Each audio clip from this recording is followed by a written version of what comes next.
Hello guys, yesterday was NFP and everybody made money trading NFP, but I lost 2 trades yesterday, which was Friday, and these are the reasons why I lost the trade. Let me take you guys to my charts and show you guys the mistake that I made so that you guys can also learn from these mistakes.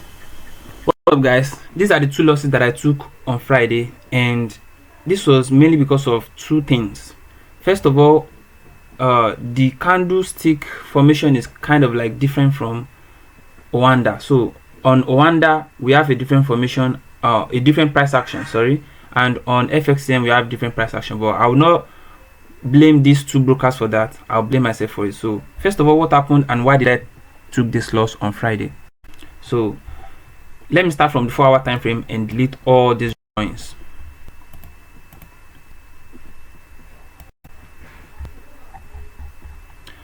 So from the 4-hour time frame, I usually pay attention to 4 key things whenever I'm analyzing my higher time frame for directional buyers. The first thing I pay attention to is the imbalance or the fair value gap. The second thing I pay attention to is the supply and demand. The third thing I pay attention to is inducement or trap, and the last thing I pay attention to is liquidity. And these 4 things that I'm talking about have their purpose and the reasons why I pay attention to them. So these are the languages that I use to understand what the market is trying to tell me. So first of all, when I talk about imbalance, so imbalance is actually for price magnets. Wherever there is an imbalance, it magnets price, it attracts price. So supply and demand is for point of interest, inducement or trap is for protection. So this is what is going to protect my point of interest. This trap is what will protect my point of interest. And the last thing on the list is the liquidity. So, and we all know that liquidity is any point where price reverse. So, and liquidity is basically for take profits. So that's how I try to understand what the market is saying. So now let me redo my analysis and show you guys how and why I took the loss. So on the higher time frame, which is the 4-hour time frame, so looking to the left right here, you can see that there's an imbalance here on the 4-hour time frame, and I was waiting for price to come to this supply zone at the top.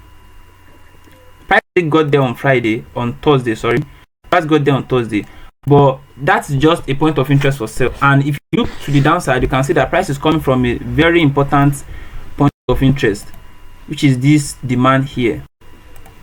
So but this demand is visible only on the 3 hours. It is clearly visible only on the 3 hours. So if I should switch to the 3 hours time frame, you will see what I'm talking about. So on the 3 hours time frame, you can see this is a refined point of interest, and above this point of interest is what I call a trap. Some people call it inducement. I also call it inducement, and sometimes I call it a trap.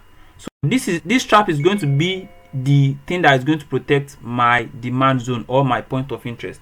So now I'm going to my entry time frame. What did I do? I look for buy from these levels. So I look for buy from these levels to the upside. But I'm not here to talk about the buy. I'm only here to explain the reason why I lost. So on the 4-hour time frame, you guys can see we already have the imbalance here, or the fair value gap. So we already have the imbalance candle and the fair value gap that price left open. So we have the inducement or the trap right here, and I am anticipating price to react from here to probably go to some zone at the bottom. So the same thing that I did on the left hand side is the same thing that I'm doing with the current price action, which is choosing my demand first, then looking for the protection, which is the inducement, and then I wait for price to come inside. So I will not just sit on my ass and wait. I can trade price into this point of interest if I see my entry price action. On the entry time frame, which is the 15 minutes time frame, I usually pay attention to 2 main things before I start looking for my entries. And what are the 2 main things? First of all is how price got to my point of interest, and what price did after it enters my point of interest.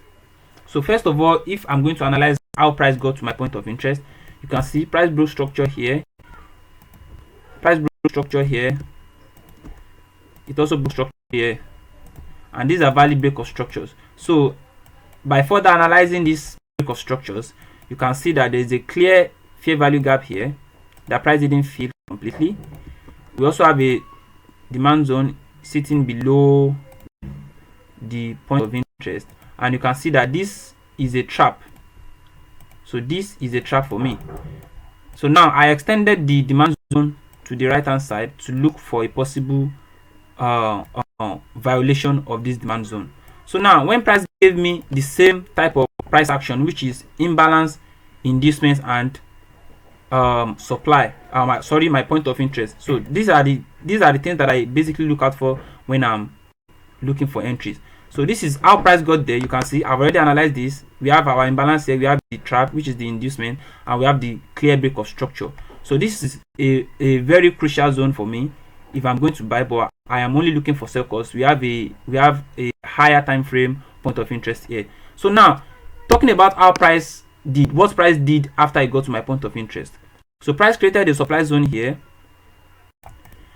gave us an inducement. So an inducement is also can also be classified as an incomplete pullback. I hope you guys know that. So give us an inducement right here, and I was anticipating price to get into this zone before it would drop. So I was anticipating price to get here, then drop. So that was my anticipation, but price didn't get there before it dropped. So fine, what did I do? I was still waiting for price to break this low, because it would have been a very good entry for me if price came here before it dropped to before it start dropping into this zone at the extreme bottom. But price didn't trigger me in for this sell, so I had to wait till the second day, which is on Friday, before I could get an entry, and eventually I got stopped out on this trade. So eventually I got stopped out on this trade, and I lost 2% from this setup. So this is what I could have done better. Actually, I thought price has broken this, but I was not supposed to predict what price is going to do. I was supposed to react. So most of the times, whenever I'm looking for a violation from a possible demand or a high probability point of interest, I usually wait for price to close below. But in this case, price didn't close below. You guys can see this. This is just a stop on. So price stop on stop losses and started going back up. So that's the reason why I took a loss on Friday. So yeah, I hope you guys learn one or two from this.